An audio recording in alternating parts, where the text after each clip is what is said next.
Welcome to a journey of a lifetime. Welcome to a celebration of 62 years of dedication, determination, and discovery. Welcome to ARC Plant Health and Protection. Northeast of Pretoria lies a constellation of natural attractions, grouped within a destination called Dinokeng, the place where two rivers meet. It is here that you will find the story of plant health and protection. For 6 decades, the Agricultural Research Council's Plant Protection Research Institute has stood as a bastion of determination and grit.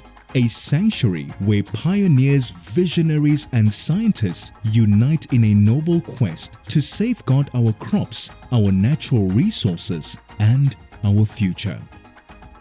In 1962, amidst the winds of change and the promise of a new era, the Plant Protection Research Institute emerged from the reorganization of the Department of Agriculture. United under a shared mandate, a group of pioneering scientists embarked on a quest to safeguard our natural resources and food crops against the relentless onslaught of emerging pests, diseases, and invasive weeds. These courageous and exceptional individuals, including luminaries such as Dr. Ethel Mary Deutsch, Dr. James Edward van der Planck, and Dr. William Jeffrey Harrower Coton, dedicated their lives to the pursuit of knowledge and the advancement of agricultural science. Their unwavering commitment and pioneering spirit continue to inspire us to this day. From the founders to those who have helped shape plant health and protection into what it is today, we hear stories of perseverance, dedication, and innovation. Just coming out of a PhD and wanting to conquer the world, I think we were very lucky. I was very fortunate in the boss I had there, Helmut Zimmermann, who let us go down certain paths, although he probably knew that they weren't going to be productive. But he let us do that. And then we'd inevitably come back to him with our tail between our legs saying, well, that didn't work. And it was never a case of, well, I could have told you so. It was, what did you learn from that? And how have you learned, and how can we implement that going forward? So, when I came from a sort of liberal arts university into the Agricultural Research Council that you might have had in 1995, and you might have had sort of preconceived ideas of it being a fairly conservative environment. And in fact, it was completely the opposite. It was a really, really enabling environment for a lot of us, and there were a lot of youngsters at that time, to grow and express ourselves. And I'll always be grateful for that. So whenever I drive, whether I go to KZN, whether I go to the neighboring countries, I look at some of these plants we are working on. I find these insects that I have released from here, from Pretoria. So that inspires me, because these things will be there forever. Even if I die, my grandchildren, my great-grandchildren will still see them. They are there forever. So that inspires me. And I'm also inspired by the students that I produce. Some of them are lecturers at universities. They are mentoring others. And to me, that is priceless. That is really inspiring. I joined the ARC, or Plant Health and Protection as it's known now, on the 28th of December 1983, so that's nearly 40 years ago.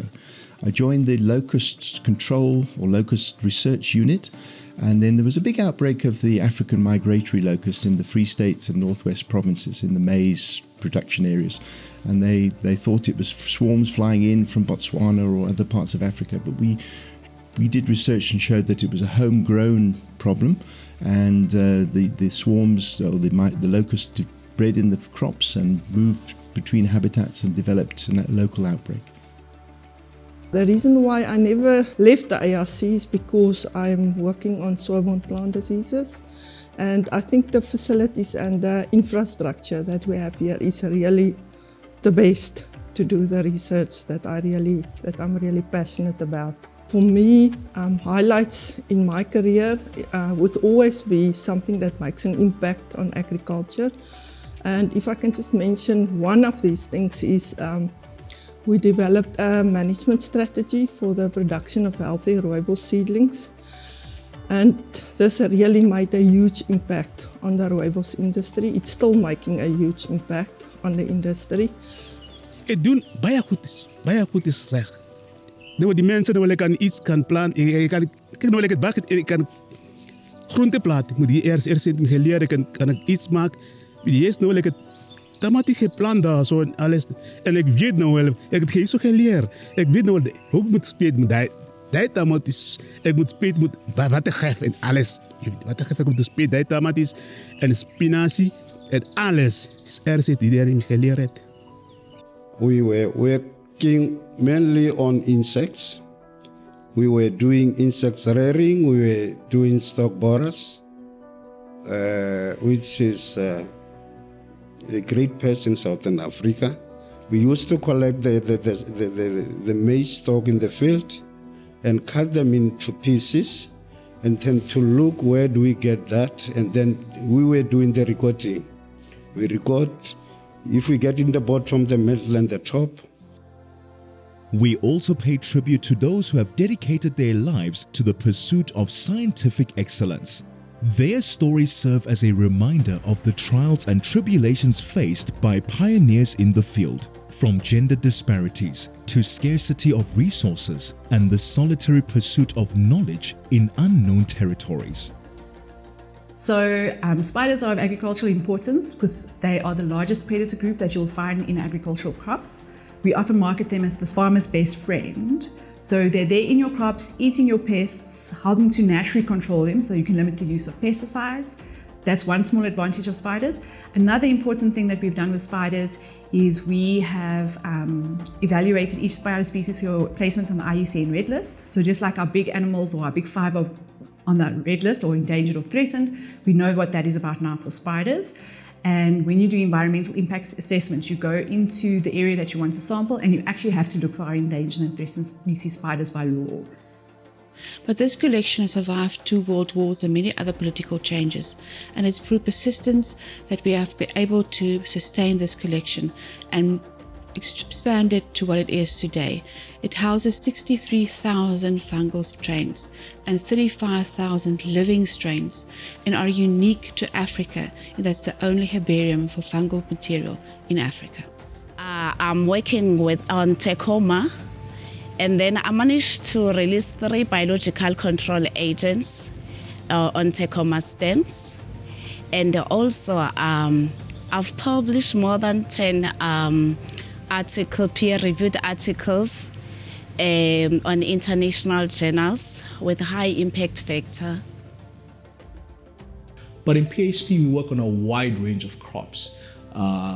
If it's got a pest or a disease on it, researchers at PHP can pretty much work on it. So you'll find that we work on, insects, spiders, nematodes, viruses, and the researchers at PHP are one of the best in the country at this.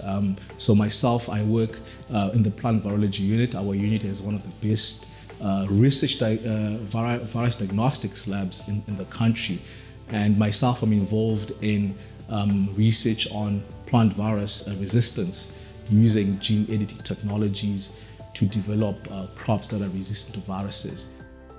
What excites me about research here, knowing that the contribution that our work is actually doing to the environment, particularly to agriculture, but environment as a whole, knowing that we contribute somehow to national food security. That is very exciting and something that it's worth losing sleep over. The ARC mainly deals with food security within the country, and part of the divisions that we have in the ARC, especially the South African National Collection of Insects, looks at pest insects which can be a problem to food security in the country. So this is one of the important aspects of research that are done in the ARC, which ensures that sufficient control and monitoring of pests is done in the country. Across many decades and diverse landscapes, under the visionary leadership of our founders and pioneers in South Africa, the roots of ARC plant health and protection run deep. From humble beginnings to towering achievements, our journey is one of adaptation and resilience. In an ever-changing research environment, our institution has thrived and evolved to meet the challenges of each new era. ARC PHP is also the custodian of various national public goods assets. These NPGAs hosted at PHP forms part of 2 of 13 DSI South African Research Infrastructure Roadmap programs, namely the Natural Science Collection Facility and the Biodiversity Biobanks of South Africa. These national collections consist of plant pathogen bacteria, fungi, plant viruses, insects, mites, spiders, plant growth promoting bacteria, and nematodes, and is used in research to manage biosecurity and conservation, amongst others. As we celebrate 60 years of plant health and protection, we look to the future with optimism and determination. Our journey may have begun 6 decades ago, but our quest for scientific excellence continues unabated. Together, we will forge ahead, guided by the wisdom of the past and the promise of tomorrow. What makes this campus incredibly resilient, and proof of that is its history of 60 years of research in plant protection and natural resource protection, is the fact that we haven't deviated from our scientific footprint, but we have evolved to offer turnkey solutions, adopt new innovative technologies, support that ensure sustainability through the bioeconomy strategy, and that allows us to continue to support the agricultural sector. And my message would be for ARC, PHP specifically, is that I wish they can continue for the next 60 years with this excellent research. If it wasn't for them, we would not have had a handle on many of the pests that is affecting agriculture. Because it starts with identification of pests, with the morphology of a pest, and then it goes to diagnostics in terms of molecular research. And then it goes in terms of finding these pests and understanding the biology of these pests and how they affect our agricultural goods. We really would like to give a very important message of support to our staff at this campus who have made this campus what it is now and what it was in the past and what it will become in the future. They are a team of hard-working scientists supported by research technicians who are equally hardworking, including other support staff, but also led by good visionaries who have been heads of this campus. We are very proud of the many milestones achieved over the years, and indeed reaching 60 years of highly active and influential research is no mean feat. We expect that this journey of cutting-edge research and innovation will continue for the benefit not only of the South African agricultural sector, but that the use of science to contribute to the knowledge generation process remains a key element of this journey.